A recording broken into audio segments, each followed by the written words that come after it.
Okay, so Anthropic just released their computer use model, which is a model that can control a computer. This is like the promise of what AI has always been. Until now, we've pretty much been interacting with AI via chat interfaces, meaning everything happens within the framework of a chat. I send a message, I get a message back. We can copy and paste those messages and those responses into documents, into code, but it all exists within this closed system. Now, there are other things like agentic frameworks like Crew AI and AutoGen and OpenAI's new Swarm, and there's lots of them, where it gives AI agency, it gives them the ability to complete tasks on our behalf. And while this is great, there's a lot of overhead, there's a lot of coding involved, there's a lot of tweaking to get it to work right. Now, Anthropic's approach is kind of what we've been waiting for this whole time with AI, and that is allowing AI to perform tasks on our behalf. And it does that by interacting with the computer the way we interact with computers. It takes a screenshot of your screen, it's able to calculate the exact pixel, so it knows where to click, it knows what to type, it understands the context, it knows what it needs to do next. It uses some type of reasoning logic to understand its steps and performs those steps one at a time. It's in beta, it's really early. A few things that Anthropic says here is caution, be careful. Theoretically, this AI can do whatever it wants, and we don't want to give it access to our computer yet. So it says avoid giving model access to sensitive data, such as account login information, limit access to domains, and reduce exposure to malicious content. Okay, so let's just go through this quick start guide, and we're going to use Docker. And Docker is a way to run various containers, kind of like virtual machines on your computer. And I use Docker for OpenWeb UI and for multiple things. And you don't really have to set it up. All you have to do is download Docker Desktop. You're also going to need an Anthropic API key. So now we're back at the Anthropic quick start guide for running the computer use demo in Docker. Obviously, you need to have Docker running right now. So we've downloaded Docker and we have our API key. So the next step is to open up our terminal. All right, here's a clear terminal, and I'm just going to copy in this code that shows here with your API key. And the API key I'm using now, I'll revoke later. I'm just using it for the demo. Press enter. Okay, so now it's pulling the code from Anthropic so we could run the computer use in Docker. And what we're going to see is computer use in a Linux machine. So it's not Mac, it's not Windows, it's a very closed off system in which we'll be able to run computer use or try it out. Okay, so we see here that it finished downloading and it says open localhost port 8080 in your browser to begin. So let's do that. Okay, so now this is running on my computer, the Claude computer use demo. So here's where we do a chat and here's the computer interface. Again, this is a Linux interface. It has a spreadsheet like Excel, terminal, Firefox, painting application, PDF viewer. So let's just try something.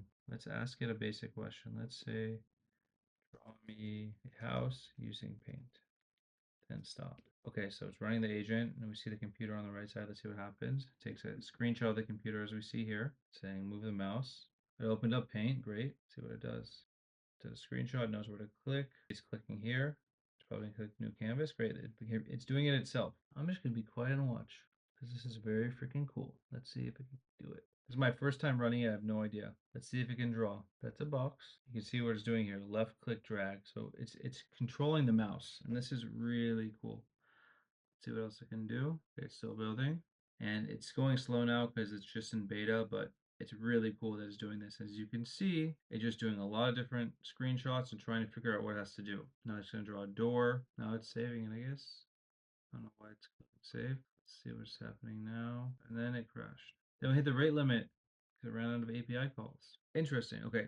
So because we're using API, we have rate limits. Even though you pay, there's a certain amount of messages and requests you can make in a given amount of time. We hit that limit here. So let's see what happens now because it kind of got stuck. It says task has been completed. If you'd like something else, please let me know. Okay, so that was my mistake. I didn't ask it to save it, so I can't even look at it now, but we saw what it looked like before. Okay, let's try something else. Search the internet for the secret menu and don't close it. Let's see if it can do this one. So now it should search the internet the way I would search the internet and then put it into a file. It's a multi-step process. I don't know if it's able to do this. Let's see.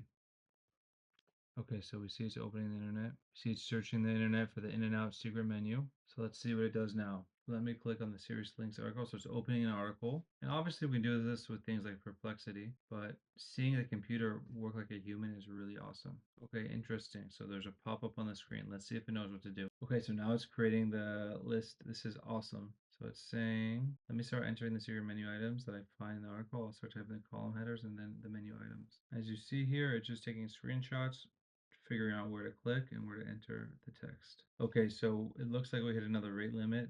Too many messages, too many requests in a minute. I think a lot of people are using this at the same time right now, trying this out. Just to show you what the rate limit says, number of request tokens has exceeded your per minute rate limit. Please reduce the prompt length or the maximum tokens requested, or try again later. I guess when it hits the rate limit, it kind of gets stuck, so we have to prompt it to come back to life. Okay, we're still running, so it's back now. It's adding protein style burger, Flying Dutchman. All right, here we go. Okay, now it's saving it. Hit a rate limit again. Okay, since we keep hitting rate limits, I'm just gonna finish the process. I'm gonna save it. Besides the rate limit issues we have, as you see here, it started by looking at the internet. It went through this page. I read the article, and then it created a spreadsheet and entered the data into the spreadsheet for us. And I just want you to imagine what you can do with this when this gets even better. This is insane. It can use a computer like us. Menial data entry tasks, data entry jobs are now going to become obsolete. It will also have its downsides, I'm sure. I'm sure people use this for nefarious tasks as well. And I'm sure Anthropic and OpenAI will try to mitigate this, but this is really powerful. This is AI as promised to us. It's an early version, but it's really cool. So I hope you understand what this is. If you're going to try this out, let me know. I'm going to try and get this to work on my Mac, and I want to give it access to more tools and more data. And now, after looking at the secret menu in and out, it's time for me to get a burger. Thanks for watching. Have a good day. Here have a animal style burger, a protein style burger, and animal style fries. Mission accomplished.